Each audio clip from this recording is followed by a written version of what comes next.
Hey gang, John Baccarelli here with your Lake St. Clair Fishing Report brought to you by Sportsmen's Direct. It is Wednesday, September 20th. Water temperature out at Belle Isle when I checked a little while ago was about 68, 69 degrees. Weather looks absolutely gorgeous for the next, at least the next several days, if not the next 10 days. Just really beautiful fall weather. Highs in the 70s, maybe upper 70s on Saturday, and then it's going to be just like 70-ish and 50s at night. So the water temps out there are going to continue to cool off, albeit relatively slowly, but they will continue to cool.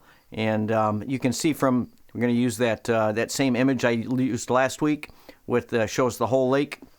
And you'll see, like I was talking about last week, just exactly what we thought was going to happen. The whole lake is now in the 60s with that south shore towards the Canadian side. Down there on that, going into the Detroit River is like 68-ish, 69-ish, like I was telling you, that temperature at Belle Isle. And then you get up on the north end of the lake, and you're going to have more mid-60s to like 66, 67-ish degrees up there with that water coming down from Lake Huron. So that's where we are right now, water temps. Great water temps for this time of the year. A lot of weeds dying off out there. Hearing from all the different guys trolling for muskies, especially the charter captains.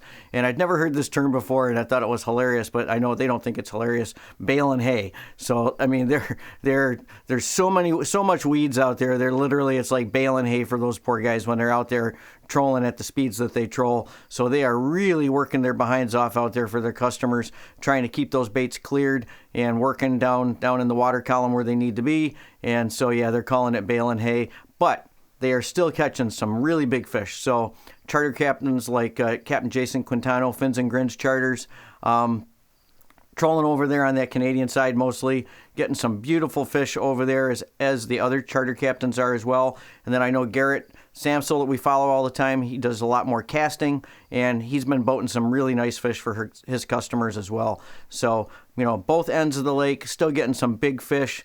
As it cools off more and we lose more weeds, you're going to start to see more activity coming over here on the American side, especially now that most of the boat traffic is gone. And if you guys have been out there fishing, you will notice that it is like miraculous, right? Just in the last 2 or 3 weeks, the numbers of boats that are out there have like dramatically gone down, and it will continue to do that all the way through, as a lot of these big boats have already, they have to like schedule when their boats get pulled for dry land and all that kind of stuff. So some of the boats are probably already coming out for the season, and then every week from here on out, there'll be less and less boat traffic out there other than you guys that are fishing, that are watching this YouTube channel right now.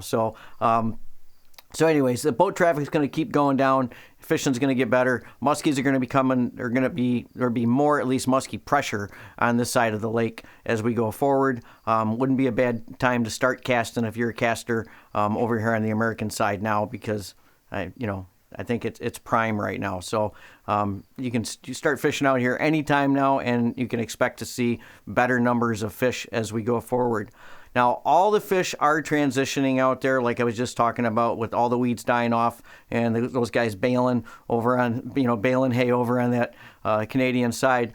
And like I mentioned last week, as these weeds die off, the fish got to go somewhere. So they start transitioning, water temps are changing, bait fish are moving around, which kind of leads me to bait fish. So a lot of you guys have been calling the store about minnows, right? And this year has been kind of weird for minnows, right? In the middle of the summer, we had beautiful emerald shiners for most of the summer. And then all of a sudden, like 2 weeks ago, after that big rain, remember that huge rain we had, and we got a bunch of wind, water dirtied all up, and the guys that catch our emeralds lost the emeralds. The emeralds moved. So we had to switch over to golden shiners, which none of us like to do. So just because they're crazy expensive, and I know you guys don't like them as well as the emeralds. So, but anyways, it is what it is. But I wanted to talk a little bit about minnows right now, just because when guys call up and we try to give you the best information that we can, especially about the bait that we have. So I just wanted to give you like a quick tutorial about the different types of minnows so that you can actually see pictures of them and know exactly what they are. So everybody knows what an emerald shiner is, right? They're pretty shiny, got a little bit of a green, sometimes purple iridescence to them. It's everybody's like favorite bait for perch. They're long, they're slender, and and perch love them, and they got a lot of flash to them, but the key thing here is long and slender, okay?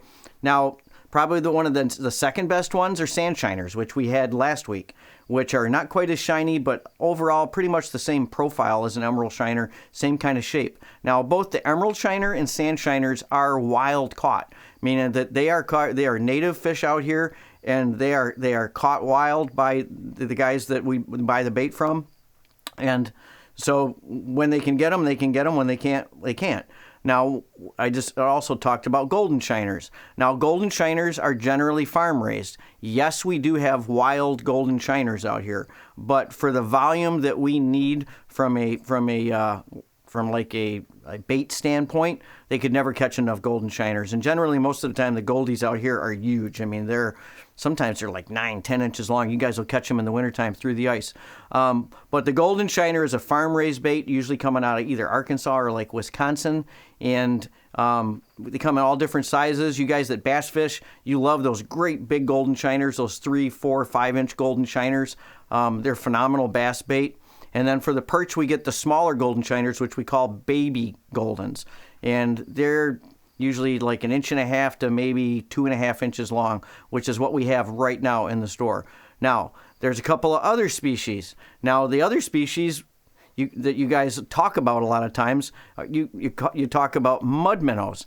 And honestly, we never, ever really get mud minnows. If we do, they'll come in with the wild emeralds, but they'll be like, man, it'd be like 1 in 20,000 fish in the tank is going to be a true mud minnow. They're just kind of a funny looking minnow. They don't look, anyways, you guys call them mud minnows, but generally I think what you're talking about when you're calling them mud minnows are fatheads.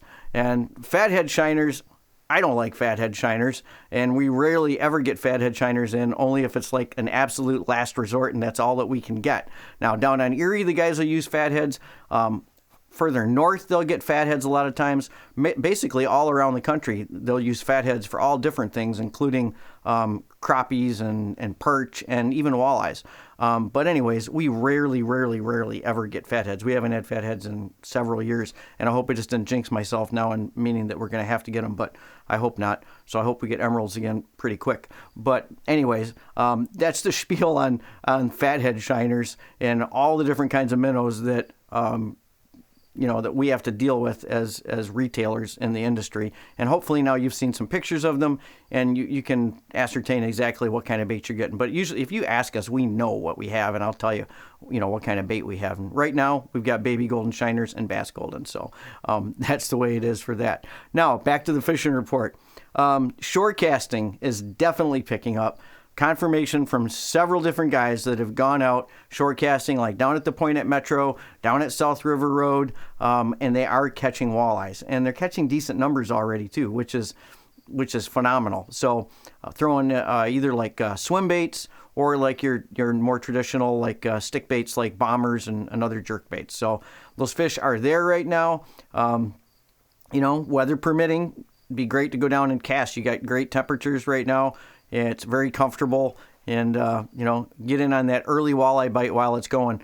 Also, I've been down there on the bike a couple of times riding those new electric bikes down there. I'd like to take a spin down there every once in a while, and I've seen a couple of really big perch on stringers down there at Metro off of those docks down there. So those big perch are moving around in shallow. It's just going to take you guys a little bit to find them and key in on them, but there are definitely some big perch moving around in shallows if those guys down there on shore are catching the occasional big perch. So, stick that back in the back of your mind too. If that bite out deep is not working well, maybe come in and hit some of those shallower weeds and try them out. Now, the perch bite itself, we're getting probably most of the reports of good catches are either coming from up in the channel cuts, fishing those weed lines up there with slip bobbers in that real shallow water, anywhere from like 3 to 8 feet of water up on those weed lines.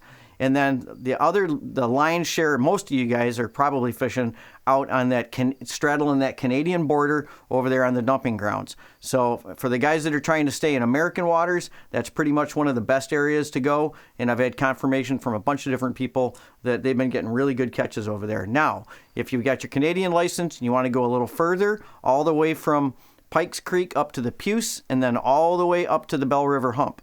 but mostly this side of the Bell River hump over by either the Puce or Pikes Creek in like 12 to 14 feet of water. Been getting good reports there. Now, we've also been getting kind of mixed reports all around, like out in the mile roads and deeper water, off the point at Metro and a little bit deeper water out there. Guys have been getting perch there too, as well as up by the B marker, and then further north up in Anchor Bay. It's just that where most of the guys are reporting is from that dumping ground area. But what that tells me is there's a lot more different pods of fish to be found out there, so that if you get tired of fishing in the crowd, move around, or if you get a day that you got a decent wind and you can drift, it wouldn't be a bad idea to do that and get on your own fish, like I always tell you guys to do. You're always better off finding your own fish than waiting for me and then being a day late and $1 short. So let's see what else we want to talk about. Let's see. I think that's about it for that. Oh, Crocker Road update. So I was down at Crocker Road today, talking with the contractor again, the head contractor guy. They are moving along still. The actual launch is done now. They're going to be pulling out that dike out of there hopefully next week. That concrete is all cured now, and they ought to be able to pull that dike out of there, and that'll flood. And then they're going to be working on the rest of the parking lot, the rest of the walkways, lighting, all that other good stuff. So they are on track still to get that thing done, at least before we freeze up for sure. But I'm going to guess probably mid-October is going to be, it should be usable by that point. But, I'm not in control of when they actually open it for you guys to get in there and start using it. But anyways, that's what it looks like is going to happen over there. So, but it looks great. The ramp is fantastic. That canal is plenty wide. There's supposed to be a kayak launch down there as well. It should be phenomenal once it's done, and it's going to be great access. Probably even going to give us, hopefully, maybe even some shore fishing access, some improved shore fishing access in the area as well, plus another great ice fishing access point too. So that looks like it's going to be fantastic when it's done. Just a reminder, this Saturday is the annual Sturgeon Festival up in Clay Township. I believe it's over at Pearl Beach. So it's this Saturday from noon to 5. So maybe want to head up there. It's going to be a beautiful weekend. Give those folks a visit up there and thank them for all the great work that they've done on the restoration for our amazing sturgeon fishery that we have up there. And it just ought to be a great family-friendly event for everybody up there along the St. Clair River. So check them out up in Clay Township. I believe that's at Pearl Beach. But it's all here on this flyer, and hopefully that helps you with all the information you need to get up there. One last thing to mention here this week is that we are reintroducing our ice hopper creepers. Now, we didn't have any of these creepers last year, and we haven't been able to go into production on these things for a couple of years because of the pandemic. So there was a lot of supply chain issues involved, and but we finally do have our new creepers. These are a new model. They've got 21 different contact points compared to the old units that had 12 contact points.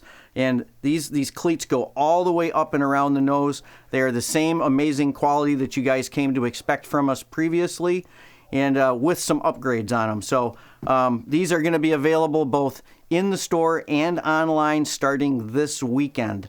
So check them out. If you think you need a new pair of ice cleats this year, ice hopper creepers are a great way to go.